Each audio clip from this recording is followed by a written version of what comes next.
My name is Bersis. I'm a Co-Managing Partner of POTAMITISVEKRIS Co-Partnership, and I will moderate this panel of highly distinguished guests on the Greek economy, the implications of the crisis in Ukraine, and on the reforms enhancing the investments and business landscape. I will also present you with the bankruptcy reforms. Without further ado, I will introduce our first speaker, Filippo today. Filippo is a senior economist for Southern Europe on the Europe Economics team of Goldman Sachs in London. Until 2020, he was an associate professor of international economics at the Johns Hopkins School of Advanced International Studies, where he taught international finance and macroeconomics.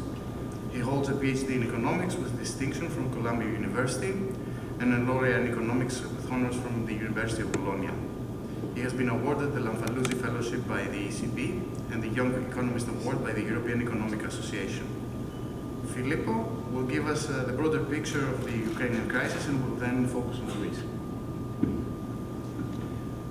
Good morning, everyone. A pleasure to be here. And I have essentially three messages, which is really the same message here. And the main message we have is that as we look to Europe, and in particular we look to the Greek economy, we have concern that what we're experiencing is a delay rather than a derail of a solid growth upside. So I would like to talk about the delay factor, compare it with between Greece and the rest of the euro area. Talk about what that means on the fiscal front, and finally conclude on how does this contingent, if you want, cyclical situation compares with the structural challenges, or I should say the structural opportunity that Europe, Southern Europe in particular, holds, and in particular Greece. So let me go on the first one, okay? Our forecast there, that's fantastic.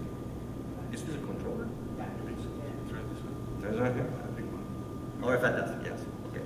So before, right, okay. So let me start from the euro picture first. This is our view about when we think about inflation in the euro area. As you see, pretty concerning picture. In terms of, we have a headline peaking closer, possibly above 9% in the middle of the year, between July and August. The headline numbers is unprecedented. And underneath, there is also some structural core dynamic in terms of the price level. We have by the end of the year, we have core inflation. So inflation taking away energy, food, the most directly affected impact, still above target by the end of the year. And this honestly, by now it's not a surprise, but it was absolutely unthinkable until six months ago. So we are in the face of a very profound shock. And you might wonder at this point, how is Greece, if in any way, I'm trying to go back, but apparently. Okay, there was, let's try. Yes, I'm there, sorry. I'm still there. And if you look at Greece in particular, what's striking about Greece is that there's nothing striking about Greece. It's just in line with the rest of the euro area. It's in particular in line with Southern Europe, where you've got between 50 and 60% of the headline reading in inflation driven by the energy factor. So now the question that we all need to ask is, how long is this energy crisis going to last? And I'm going to be a bit bold here. Give you the kind of our view on the European economy. We took, obviously, the main driver here is the price of natural gas, not because the other elements, components don't matter, but that's the essential driver to everything that has to do with energy prices across Europe. Now, what's interesting there is that we have an elevated level of uncertainty, so we have to make some expectation about its future. And our baseline, arguably a pretty cautious one, is that until natural gas prices will remain elevated until the beginning of 2023. Elevated means in the bandwidth between 120 and 140 euro per megawatt hour, just to give a sense about what elevated means. And also to connect that with history, we're talking about essentially that compares with a price that we've been paying for 10 years before 2019, around 20-25 euro per megawatt hour. So that word is gone. the world of 2025. But possibly the world we live in is not going to last forever. We decided to take what is this baseline of this bracket for price as our baseline, because we consider that the risk still lies ahead for natural gas prices to remain elevated. The impact of that on European growth is substantial. By substantial, we mean that if we look at we've a couple of weeks ago, we've downgraded our growth forecast for 2022, and we push it down by 1.4%. And out of that 1.4%, 1% is essentially natural gas prices. So you understand how important it is to actually form expectation regarding the future of natural gas prices. If you're thinking about the risk of extreme unraveling, or if you're full disruption of natural gas with prices going above the 200, 220 threshold, what in our view is the downside scenario, that would mean for the European economy, pushing the European economy into a technical recession. So negative growth, not just for Q2, which is what we currently expect, but also for Q3. So the stakes are high, and the impact on growth is important. And that's why we are observing governments responding on the fiscal front, doing what they can to kind of buffer this supply shock. And honestly, it's fiscal, the response, because it couldn't be anything else than fiscal. What can you do with monetary policy when you face a supply-driven inflationary shock? I mean, at the end, monetary policy is about the demand management, is about inflation expectation anchoring, but directly, only fiscal can do. Now, if we compare the Greek response to other countries, and I'll give you the full array here, from the lower end, Germany, that since, I think it's important to consider at the beginning of 2021, since Q3 2021, Germany has essentially spent between 1% and 1.5% of GDP to offset the impact of energy cost on the cost of living inflation. At the other extreme, you have, if you want, Italy and Spain, or I should say Spain and Italy, where the total amount of fiscal resources put down until Q2 2022 is already scratching the 3% of GDP upper bound. So this gives you a sense about the fact that although fiscal is important, fiscal is also expensive, okay? And the Greek government is really in line with, it's just in between Spain and Italy in terms of response, including the latest announcement by the Prime Minister. So, as we look forward, although fiscal makes sense, fiscal is expensive. And just to give you a kind of a rule of thumb in our estimate, every quarter of elevated energy prices cost something around 0.5% of GDP if governments want to provide some minimally meaningful offset for the cost of living, for inflation. And and the measure of what you all know, what you know and you know very well.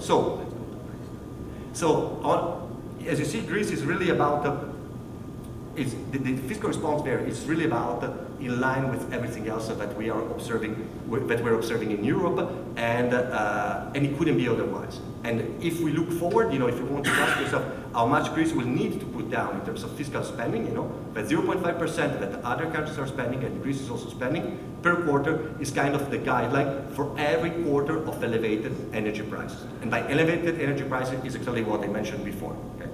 So, why is this? This obviously is a delay factor. It's a delay factor on two accounts, because it's shrinking the fiscal space on one side, and it's a delay factor because it's also delaying the undertake of investment.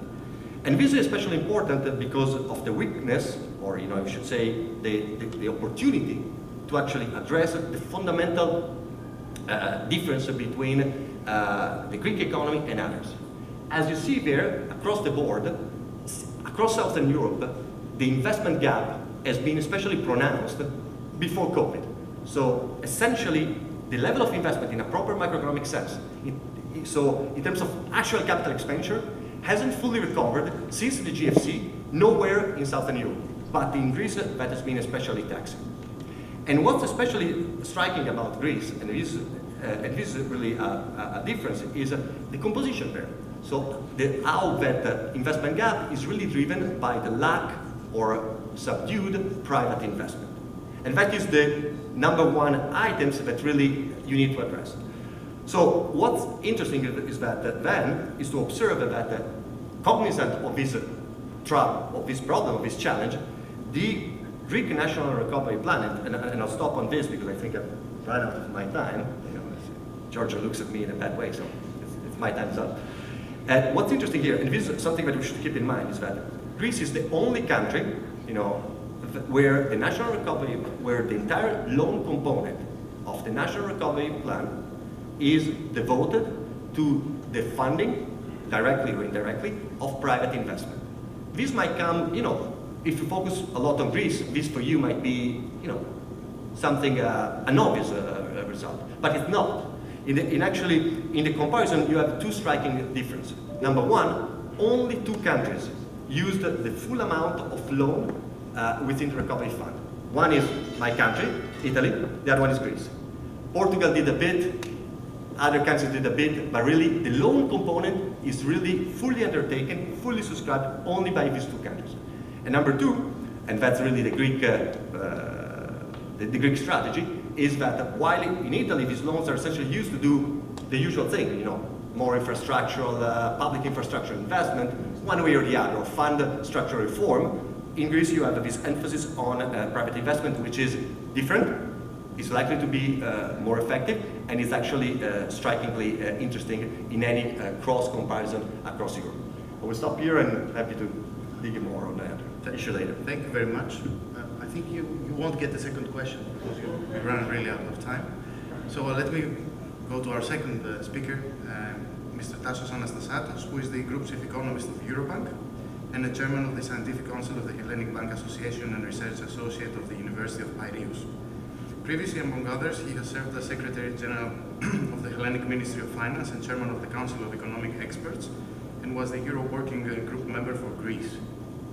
He holds a PhD and a Master's in Economics and Finance from the University of Warwick and a Bachelor in International European Economic Studies from Athens University in Economics and Business. He has published extensively in market research publications, academic journals, the media, and books. Tassos will continue discussing on the Ukrainian crisis, implications on Greece, and also the prospects of the Greek economy. Thank you very much. Please try to be brief, like 6 minutes. I'll do my best. Have some time for questions. I'm really scared you. I'll do my best. I'll try to give you good morning, everyone, and thank you for being here today with us. I'll try to give you a very brief overview of the prospects of the Greek economy, risks surrounding it, and counters as seen from the perspective of the Greek banking system. So, to pick it up from where Filippo left it, let me say that, and as the Prime Minister said as well in his message, the economy having recovered the bulk of the pandemic losses in 2021, had entered 22 in a very dynamic way.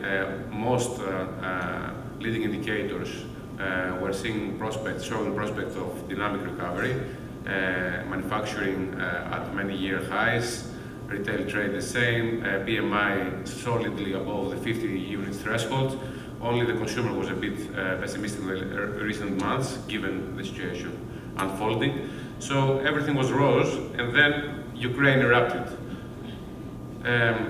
Now, obviously, it's impossible to gauge the extent of the problem, since we don't have visibility in main aspects of the problem regarding the duration of the war and possible escalation, the size and duration of EU sanctions, as well as the size and duration of monetary and fiscal measures to counter the impact of the supply shock. However, we can trace channels. Now, regarding the direct channels, Greece is relatively isolated from the shock, given that it has very low trade links with both Ukraine and Russia, with exports to these two countries of goods and services being less, actually 2% of total, and the same more or less is the contribution to Greek tourism of Russian tourists. As a matter of fact, in last year it was even below 1%. So the exposure to Russian tourists and exports is relatively low. Financial links are non-existent. No Greek bank has any meaningful exposure to these two countries. However, there is an exposure on the fossil fuels, on the energy mix. So Greece imports 46% of the fossil fuels it uses, and 73% of that comes from Russia.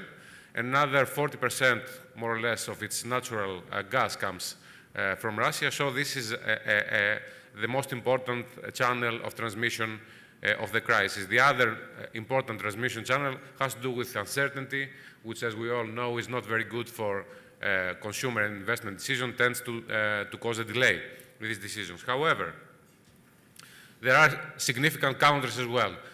First of those being tourism. Tourism recovered 58% of its 2019 revenues last year, and on the condition that the situation in Ukraine normalizes before summer, and by normalize I don't mean the end of the war, I just mean containment of the situation, the potential is there for tourism to rebound even more strongly this year, and why not even to reach 2019 levels. The other important counter, Philippe already mentioned that, is RRF, and as a matter of fact, it's not just RRF.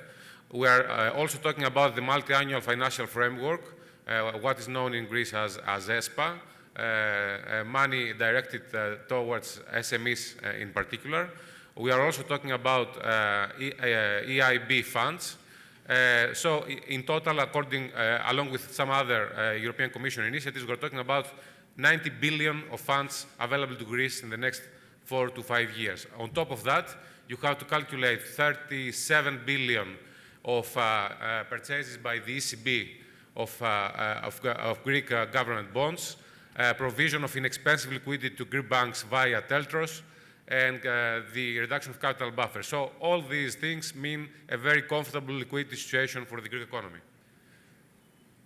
And we also have to calculate the fact that the health of the Greek banking system is very much improved as well.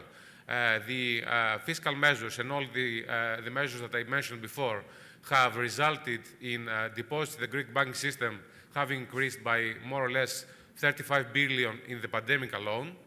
The NPEs ratio of the Greek banking system have been reduced dramatically from 40% to mid-teen ratios, and as a matter of fact, for some banks, Eurobank being in the forefront of that, in single-digit figures even from 2021, and with capital adequacy ratios being very comfortable. So overall, the ability of the Greek banking system to support growth has improved a lot. And finally, we have to calculate the fact that the state sits on a cash buffer of more than 31 billion of euros ready to support the situation if needed.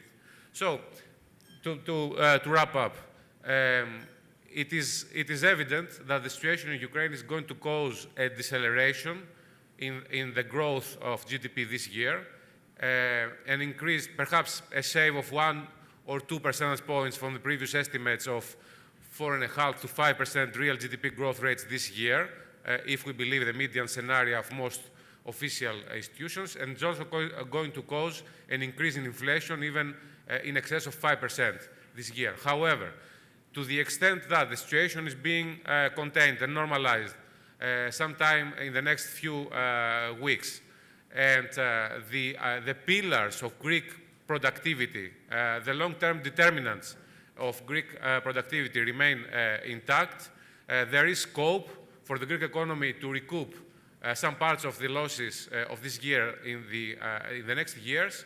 And according to our estimates, it is more than feasible for GDP growth rates in excess of 3.5% or even 4% on an annual basis for the next 3 to 5 years. I'll stop here. I hope I complied. And thank you very much for this. So now we'll discuss a little bit about structural reforms. And so I'll pass on to Mr. Panos Sakloglu, who is a Deputy Minister of Labour in charge of the social insurance. He's an economist, a professor at the Athens University of Economics and Business, and he was advisor to Prime Ministers George Papandreou and Lukas Papadimos during the period 2012-2014, where he was the chairman of the Greek Government Council of Economic Advisors and member of the working group.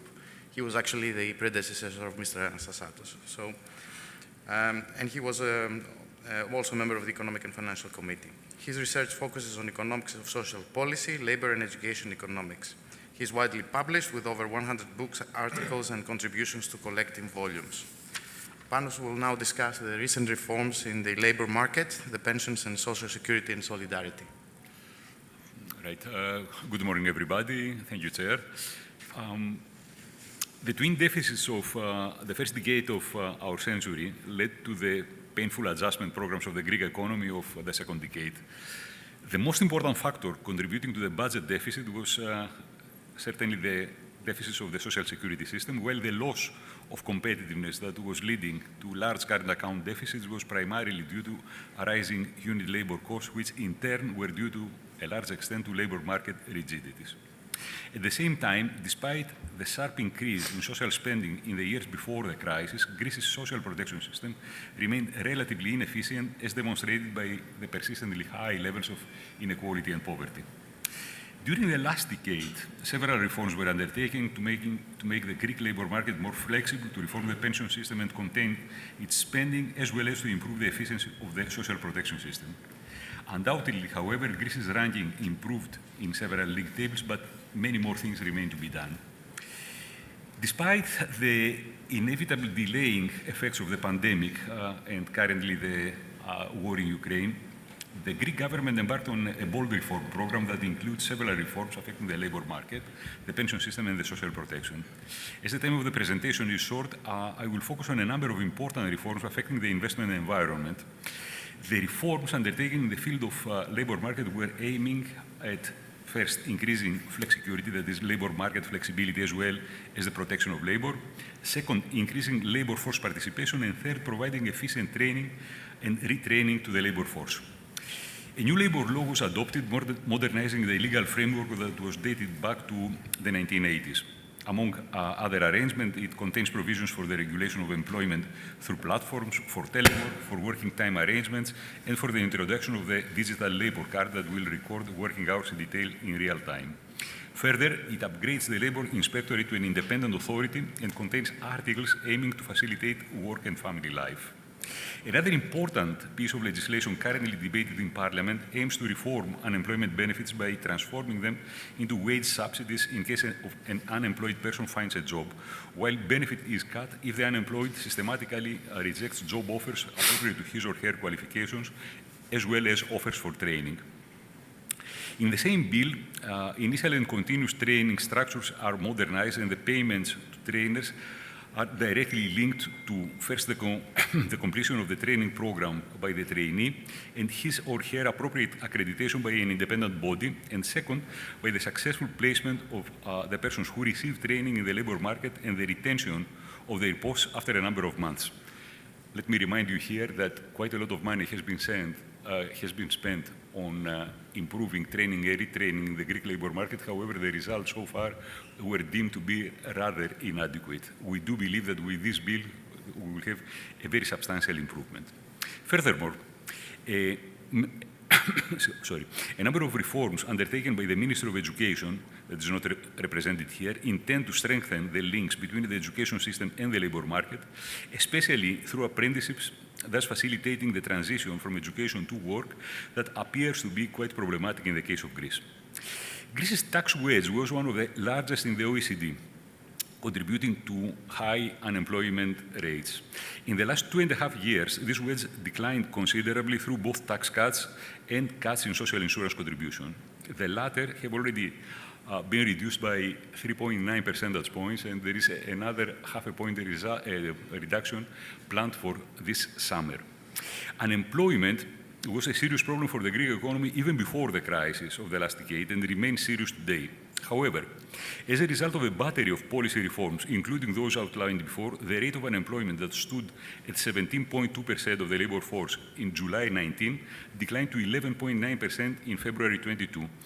This is the lowest rate that we have for over a decade now. Despite the adverse developments due to the war in Ukraine, we believe that it will decline further in the coming months. Regarding pensions, a recent important reform aims to gradually transform the auxiliary pension system from a distributive pay-as-you-go to a fully funded pay-as-you-earn. Individual accounts are created for new labor market entrants from 2022 onwards. The reform aims to reduce the exposure of the social security system to the deteriorating demographic trends, to increase savings, a considerable extent of which will be invested into the Greek economy, thus boosting growth, to provide, and as well as to provide strong disincentives for uninsured labor and deliver higher pensions to the next generation of workers. According to long-term projections, the accumulated funds of the new system in its full maturity, which will be decades away from now, will be close to 50% of gross domestic product, and depending on the allocation of the assets in Greece and abroad, it is likely to boost Greece's GDP by around 6 to 8 percentage points after a number of decades. Clear progress has also been made in the front of pensions arrears that overburdens the Greek society for over a decade. Following a number of legislative and organizational initiatives undertaken by the government, last year the number of pensions issued were at the highest ever, 224,000 pensions, and this was 83% higher than the last normal year before the pandemic, that is 2019. It is true that there is a bulk of almost 80,000 pension arrears at the moment. However, with recent legislative action that is taken in Parliament precisely these days, we do hope that by the end of the summer, the bulk of this will be eliminated. A number of pieces of legislation were also adopted aiming to enhance the welfare safety net, as well as to help families with children or persons with disabilities. In both cases, an implicit objective is the enhancement of labor market participation. Let me single out a few of these policies that are likely to boost growth in the long and the short term. First, an effort is underway to provide truly high-quality nursery services focusing on early learning. There are numerous academic studies that demonstrate very clearly that such policies have strong, long-run positive effects for human capital formation. Second, the places available in kindergartens rose substantially. Incentives were provided for the establishment of nurseries in workplaces, and a new policy was adopted for the provision of nursery services by persons who will receive tailor-made training, especially in sparsely populated areas. Naturally, these policies are likely to result in an increase in the labor market participation, especially of mothers. Third, a policy recently adopted will provide professional caring assistance to persons with disabilities, thus enabling the hitherto carers, usually family members, to participate more actively in the labor market. Ladies and gentlemen, during the pandemic and despite the high rate of public debt, the Greek government took measures that literally left nobody unprotected. The recovery of the Greek economy in 2021 was impressive, and the medium-term growth prospects look good, as both Filippo and Tassos outlined earlier on, partly due to the expected influx of RRF resources. Notwithstanding the negative consequences of the Ukrainian crisis, the reform process will continue unabated, and the positive effects will enhance the growth prospects of the Greek economy. Thank you very much. Thank you, Panos, and excellent work at the ministry you're doing. I'll now pass on to George Pitsilis, who is the governor of the Independent Authority for Public Revenue. He is also an attorney at law, researcher, and experienced professional. He graduated from the Athens School of Law for his bachelor, where he also obtained an LLM in public law and a DA in tax law from the University of Panthéon-Sorbonne, Paris I. Since 2008, he's a member of the Board of Directors of the Greek Society of Tax Law and Public Finance Studies. He is also a member of the editing committee of Greek Legal Reviews, author of several articles and commentaries in Greek and international legal reviews.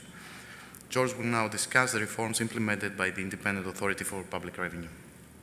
Thank you, George. Good morning, everyone. I think it's clear that we are sailing again in uncharted waters, and in this new environment, we have in the tax administration, we have three major priorities. The first one is to support all government actions that require tax data for the support of those that will be affected by the current financial situation, as we have done also during the pandemic by designing together with the Ministry of Finance and by executing and providing a financial support that has exceeded 10 billion euro to almost 1 million businesses and real estate owners that have been struck by the pandemic. So there is an accumulated experience there for us, and we are ready to support again the economy as we have already done it. The second priority is to further increase our efficiency and effectiveness, and of course fairness, making the best use of digitalization. There's no doubt that the pandemic has become an accelerator for digital reforms, and we are currently working on redesigning our business processes and establishing a new operational model by making the best use of digital technology, but also the best use of our human resources. And what we want is that taxpayers spend less time with us as possible so that they can spend it for their own businesses, those that generate revenue and also public revenue. And I can say that we have already achieved quite a few things during the past 2 years.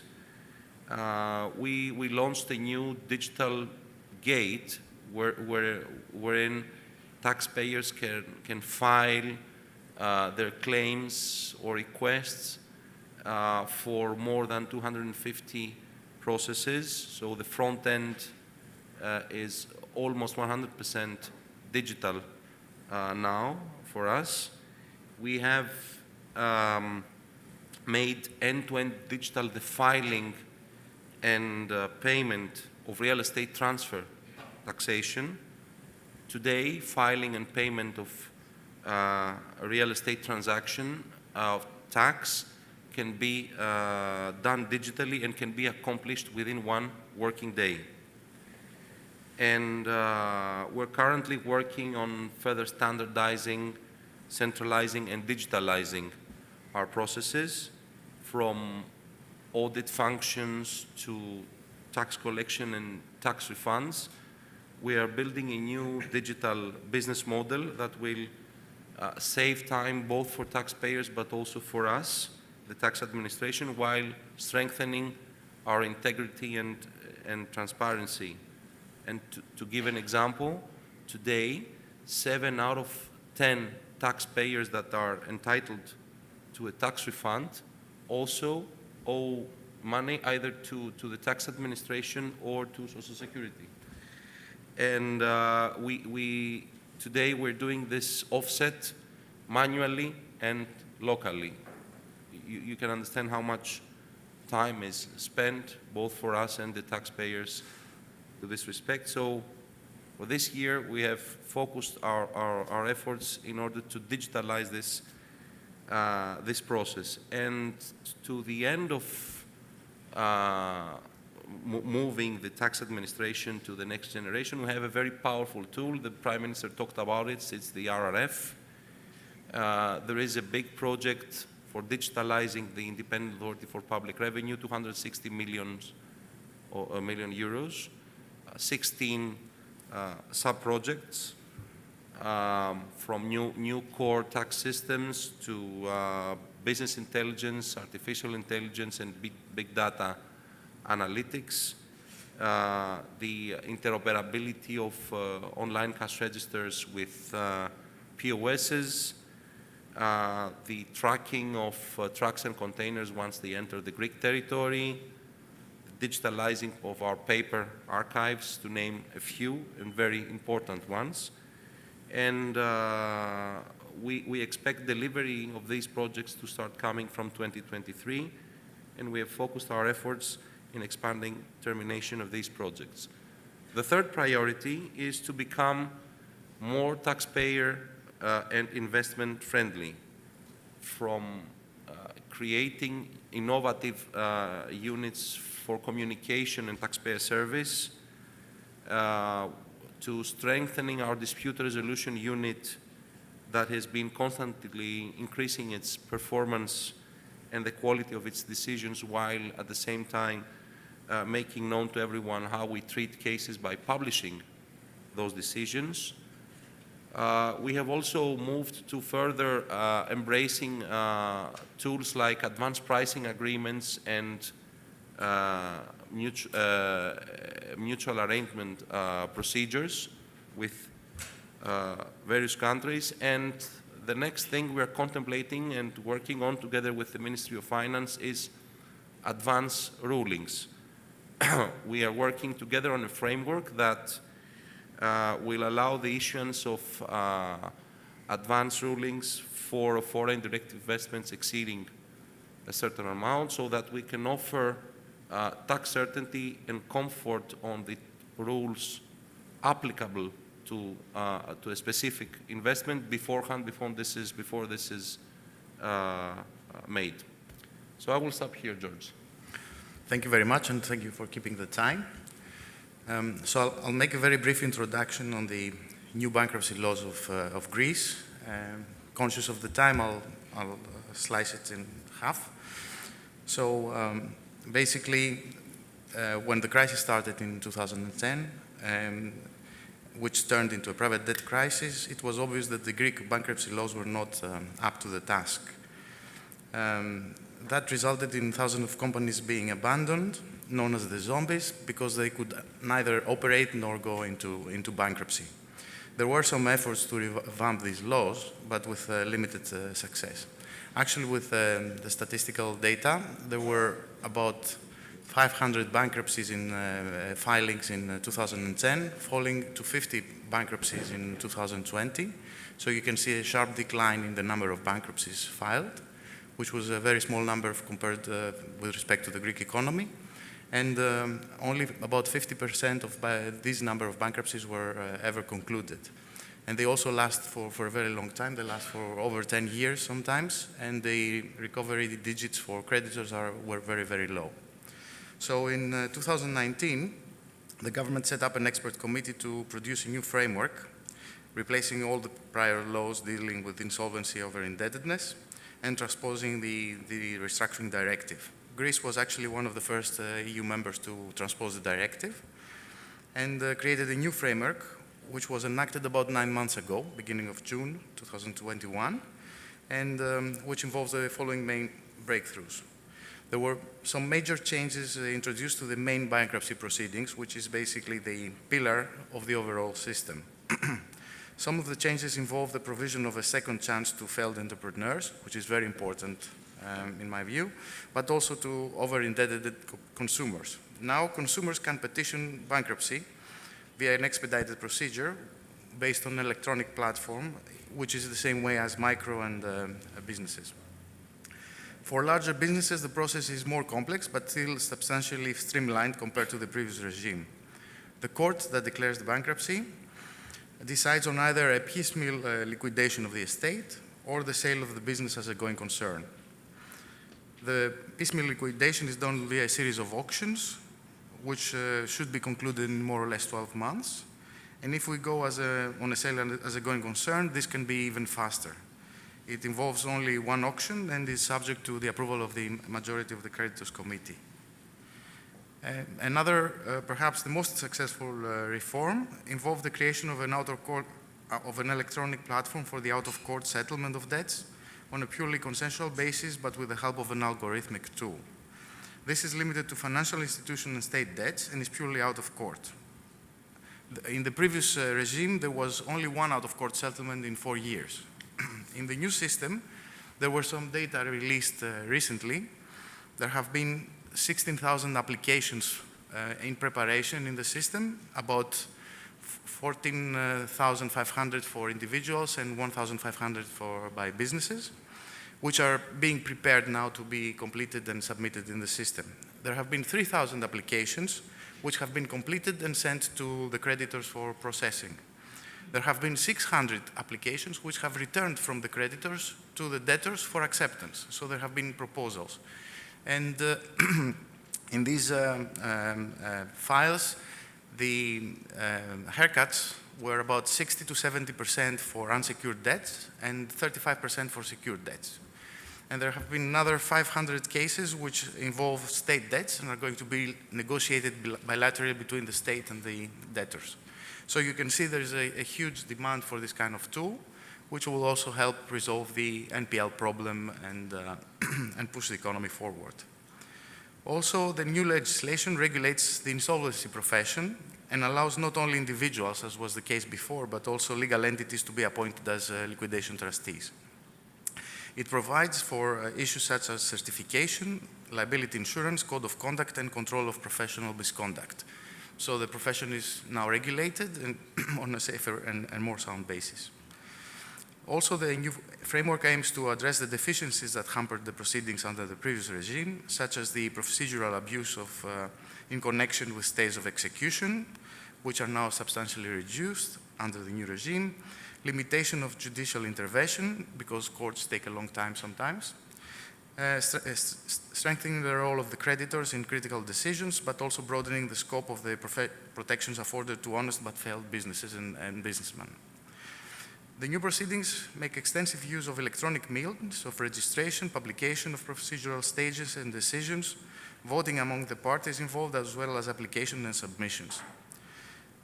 Not least, the new electronics platform facilitates greatly the collection of statistical data and should allow us to identify mistakes and oversights and propose improvements quickly and efficiently.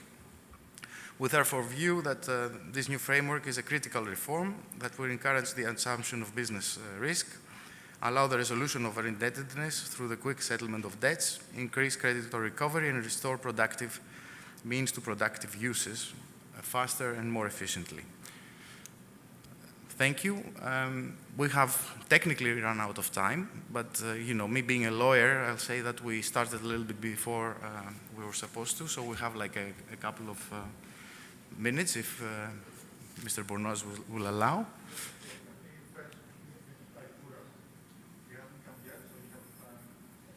Perfect. We will thank Mr. Staikouras for that as well.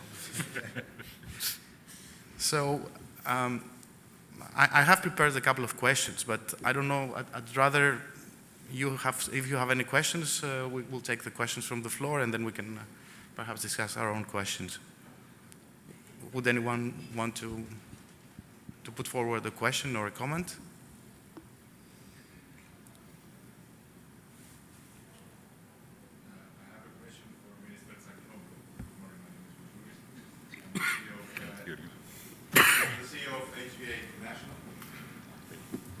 A Dutch company, and we're active also in Greece. So my question to you is there any percentage that you know about the expectation of how high the labor cost will become in the next years in Greece, if you can give us such kind of figure? Thank you.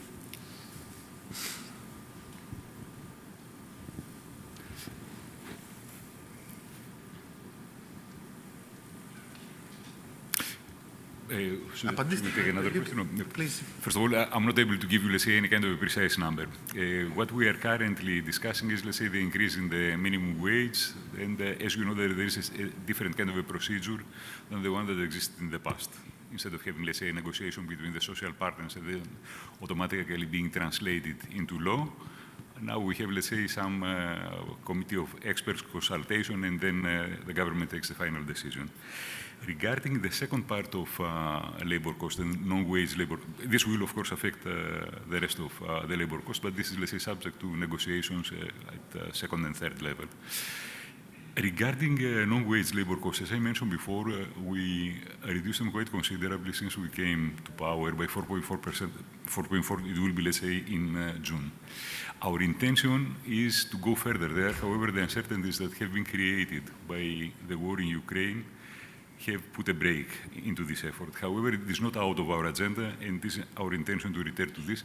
And do not forget that the Prime Minister had promised that non-wage labor costs will decline by 5 percentage points. By this summer, we will have 4.4. If conditions allow, we will go even further there. You see, you got some news out of your question. Please. Good morning. I have a question on the ESPA and the EIB funds that you had mentioned, that there are up to like $90 billion of ESPA funds over the next several years. Can you expand a little bit on that? Are there certain industries that have better grant funding versus other industries? Is there a max? How does that work exactly? Well, regarding regarding RRF, which is something like 32 billion euros, there are pre-selected priorities at the European level. So it is already designated that 38% of these funds is going to go to green transition policies. Another 20% is going to go to digitization of both the public administration and SMEs in particular, while some other amounts of money relate to reskilling and upskilling policies for the labor market, for modernizing infrastructure in the public administration in general. George and Panos gave you some examples of some new legislation that is being introduced in order to complement this effort. And there are also some initiatives that are directed towards improving the climate for private investment and co-financing private investment, especially in the loans segment of RRF. In order to complement what Filippo said before, another feature that is special to the Greek RRF comparison to other programs is the fact that not only the entire amount that is available for loans will be exploited, but according to an initiative taken by the government, it will be for the banks and qualified assessors to assess projects and elect the ones to be financed, and not some state officials. And obviously, this increases the likelihood of productive and efficient projects to be selected. So this is another quality aspect of the process. Regarding the so-called ESPA, the multi-annual financial framework, we are talking there about 26 billion of euros to be utilized in the next 3 to 5 years. And if you also account for the common agricultural policy, we are talking about another 40 billions, more or less, in total. And this money is directed, or more appropriate, would I say, for smaller enterprises. Given the nature of the project to be selected, they are quite dispersed, so I wouldn't like to select particular areas. And EIB also co-finances projects, especially in infrastructure. But allow me to, if I have a minute, I would like to take the opportunity to comment on the structure of the RRF and all these initiatives in general. Yeah, I will.